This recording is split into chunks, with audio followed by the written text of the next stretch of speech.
Hey everyone, so we are out on Boulder Creek here in beautiful Boulder, Colorado. We've got the Flatirons over this way, and we're out on the Greenway right now in one of the trail systems that they have out here on Boulder. There's lots of bridges that cross over the creek, so it can give us some good opportunity to make a measurement. Today, we'll be going over the stationary measurement method. So this is different from a moving boat measurement. A moving boat measurement, you're towing the boat across and then back. For a stationary measurement, we'll actually be holding the RS5 in a stationary position, collecting an average of our pings, and then moving on to our next station. This measurement method, the stationary method, is ideal when you have a moving bed condition and you don't have a GPS to overcome that. The other reason why a stationary measurement may be advantageous over a moving boat measurement is if you have a lot of magnetic influence, and that can happen at a bridge location where you have a lot of steel and rebar. So that might be a good decision to switch over to stationary instead of the moving boat method. The other situation in which you would probably select the stationary method over the moving boat method is when you encounter high sediment load. In those conditions, sometimes it's difficult for the ADCP to track the bottom while it's moving, but if you can hold it in a stationary position and allow it to average the velocity and the depth, it will have a much better chance of actually getting you that information and then being able to calculate the discharge for you. So those are the primary reasons why you would select the stationary method over the moving boat method. Today out on Boulder Creek, we have pretty low flows. So this isn't a typical flow in which I would choose a stationary measurement, but we do want to demonstrate that for you. We also wanted to demonstrate how to collect a measurement from a bridge. And in our other chapters, we've gone over a bank-operated cableway as well as the moving boat method. So today we'll be talking stationary and from a bridge. Okay, so the first thing that you're going to want to do is actually connect to your ADCP. So if you're using the M9, that means you'll be connecting to River Surveyor Stationary Live. And if you're using the RS5, you'll be connecting to the RSQ software. RSQ software has both the moving boat and the stationary software built all into one. So we'll go ahead and click connect. I can see my instrument serial number popped up there, so I can click connect. If it didn't, I could scan for devices first. Instrument found, identifying system, and now I'm connected. So now I'll go choose new data collection, and from that I'll select the stationary method. So this is going to bring us to our smart page. We like to start you on our smart page whenever you connect up to our instrument. That way you can make sure that you're stepping through each setting that needs to be set up prior to your measurement. So as we go through each of these sections, they'll turn from a red X to a green check mark. So this first section up here is just going to let us know what the serial number is and the firmware version, what software. And then the next section is our site information. So this is really critical to fill out. Sometimes you could be quick to rush through it, but when you're reviewing data later on, it's really helpful if you take the time to fill this out completely. So for my site name, I'll say Boulder Creek. We'll call this station number 1.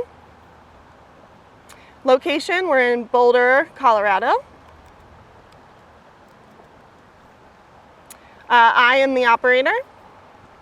For our vessel, we've got our Hydroboard 2 Micro today, so we'll put that in.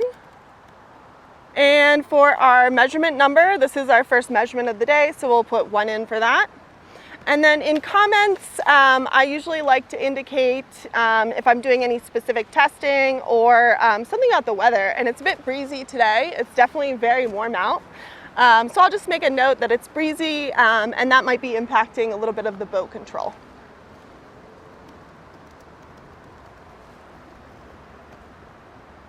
All right, so that section is now complete and it went from a red X to a green check mark.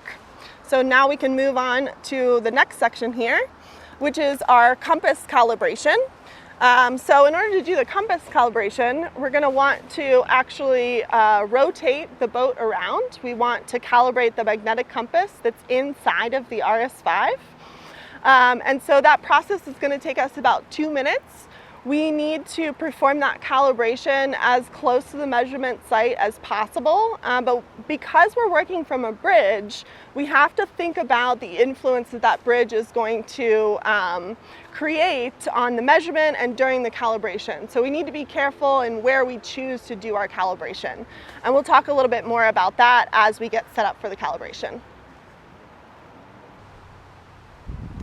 All right, so we're going to do the compass calibration here, and there's going to be 2 things that we want to talk about. One is the magnetic influence from the bridge and how to appropriately select a place to do your compass calibration.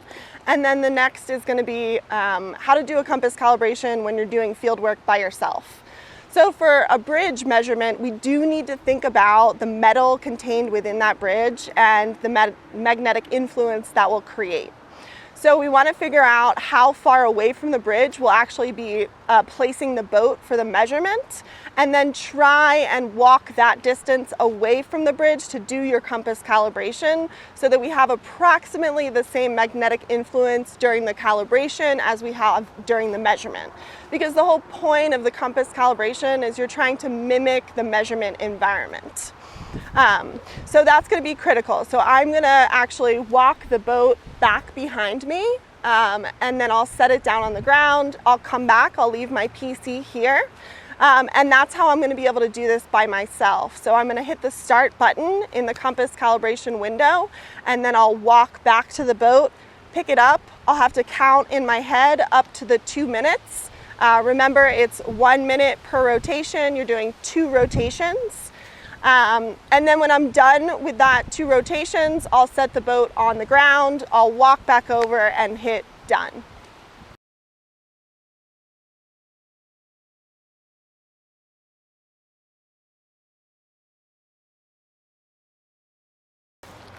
All right, I'll hit finish here.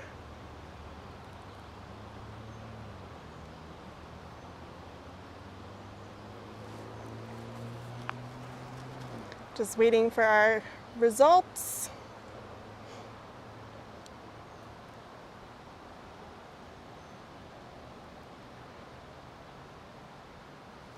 All right, and we passed. Excellent. So we'll go ahead and save that calibration to the instrument, and now our compass is calibrated. Okay, so now that we've done our compass calibration, the next thing on our configuration page here is to run our system test. So I'll get that started.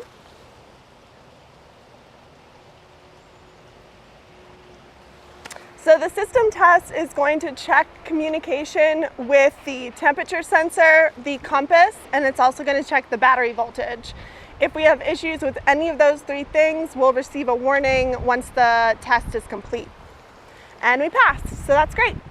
So the last thing we'll do here to get set up is lower the boat into the water, and then we'll fill out the last section on the smart page, and then we'll be ready to collect our measurement.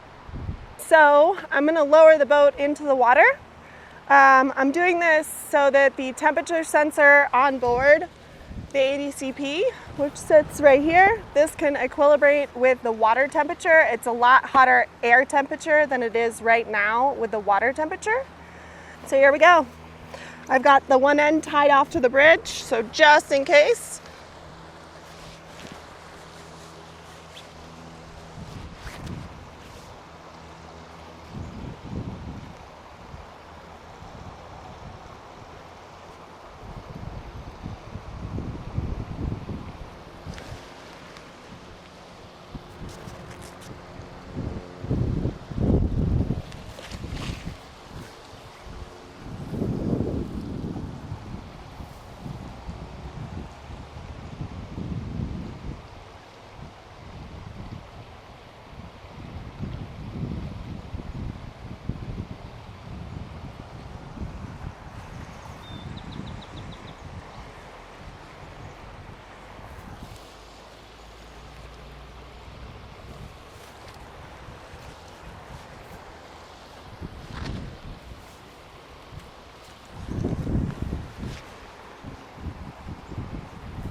Just letting the water catch it, the flow catch it, so that it can come out and we can get perpendicular to this tagline.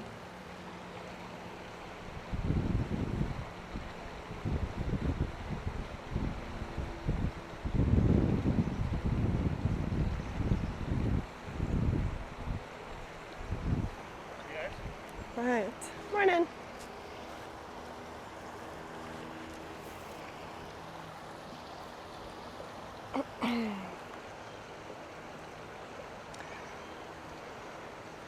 All right, so I'm getting this lined up so that it's going to be where I'm going to be collecting my stations.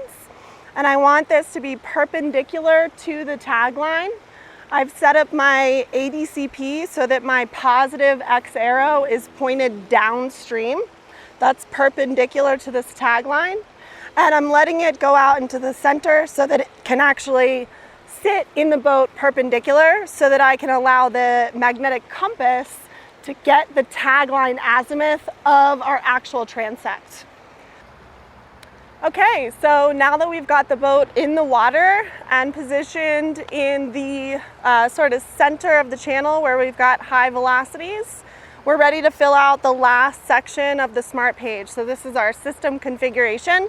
This is where we're going to get the tagline azimuth. So that's the azimuth of where the tagline is strung. So I'm going to go into this section here, and you can enter in the tagline azimuth if you know it, but we have this handy tool called Get Tagline Azimuth, and it's going to use the magnetic compass inside the RS5 to determine which direction the RS5 is pointed, the heading, and then it'll take the right angle to that. So I'll go ahead and hit Get Tagline Azimuth. There are on-screen instructions that will tell you to position the boat out in the center so that it's perpendicular to the tagline. Once you've got that set up, you'll hit Start, and then you want to wait for usually about 20 seconds. You're basically just waiting to make sure that the heading has started to stabilize. And so we've already collected 10 samples here, so we'll just give it another 10 just to give it a nice average for our heading. Again, the heading of the ADCP will take the right angle to that, and that is our tagline azimuth for our measurement. So I've got 24 samples. I'll go ahead and accept. The other sections in this system configuration section are a temperature override or a sound speed correction override.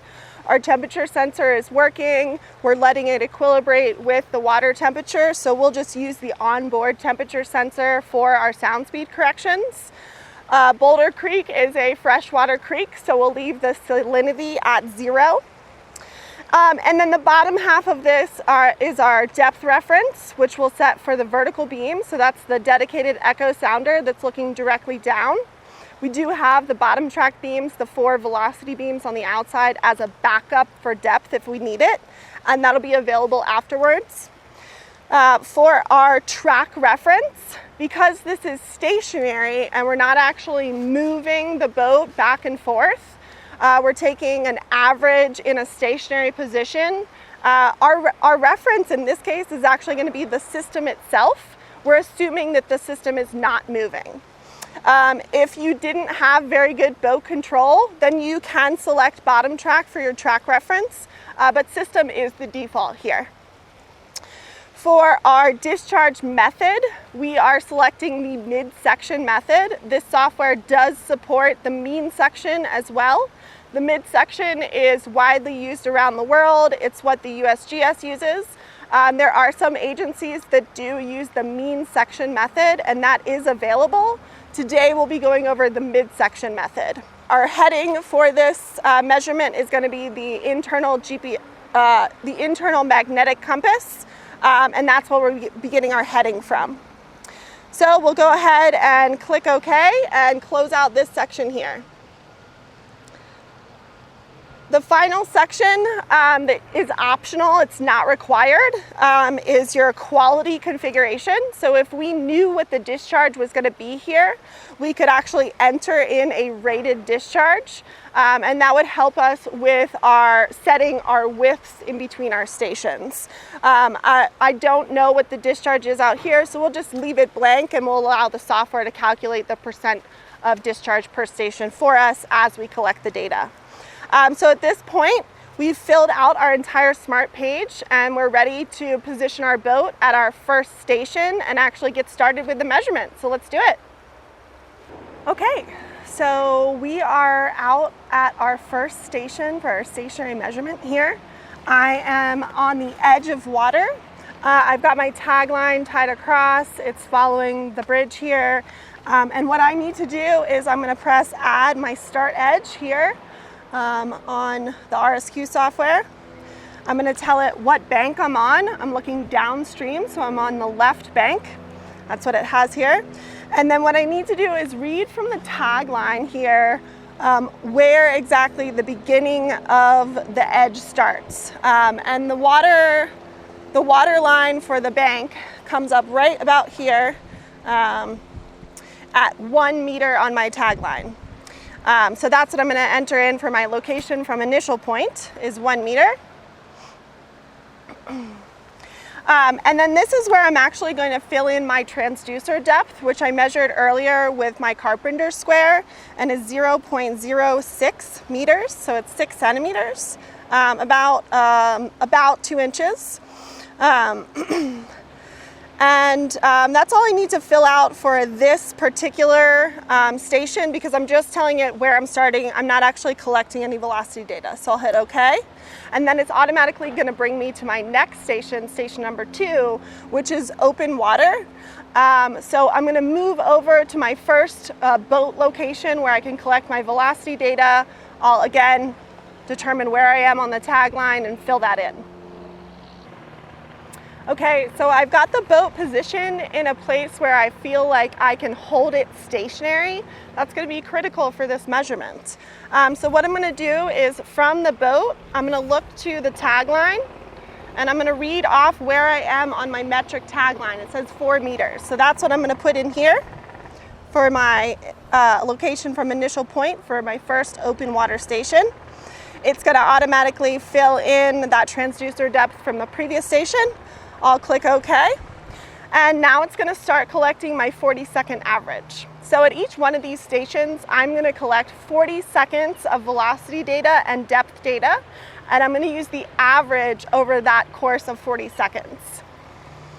At the end of that 40 seconds, I will have the option to accept or reject the measurement. So if I'm unhappy, if something happens during this measurement period, I can always reject it and collect another station.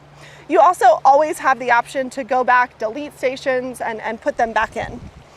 So we've got a timer counting up here on the screen, and we've got about 5 seconds left for this particular measurement. All right, so I just finished that one. It looks good. Velocities are positive. That's always a good sign. I've installed the instrument correctly. Got my positive X pointed downstream. So I'll accept that one. And now I'll move to my next station. So when you think about your station spacing, you want to think about the total width of your cross section, which this one is about 10, 11 meters. So if you want to fit 20 to 25 stations in a measurement section, that means we're going to be spacing at less than half a meter, especially since I couldn't get very close to my first edge here. So I'm not going to be moving this very far to my next station, but I'm going to get that situated and then we'll collect the next average.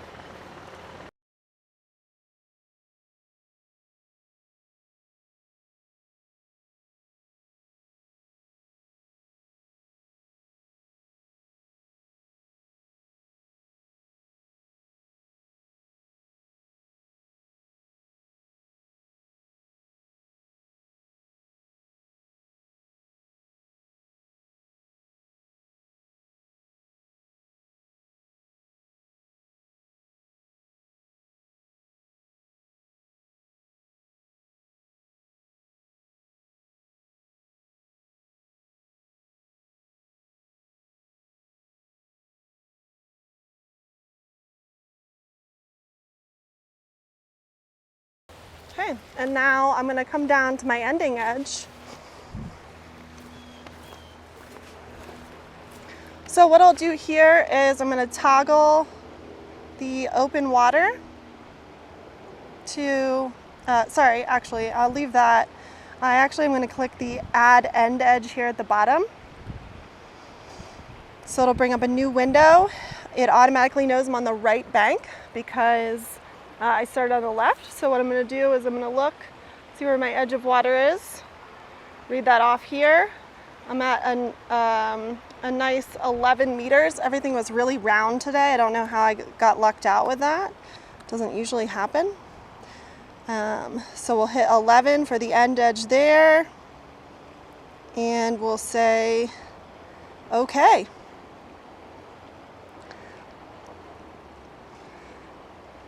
All right, so at this point, if we wanted to add another station in the middle, we could. And actually, I think that because my computer might die, I'm gonna call this as is. We saw the process, so let's go ahead and save and close so I don't lose this. We'll call it Boulder Creek as the file name. Go ahead and save it.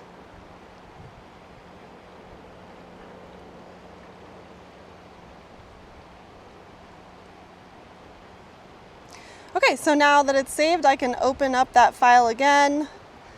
I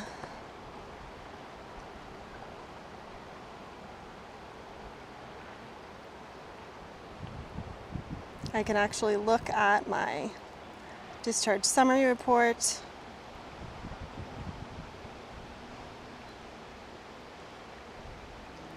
And my total Q here was 2 cubic meters per second. All right. So that's how you collect a stationary measurement.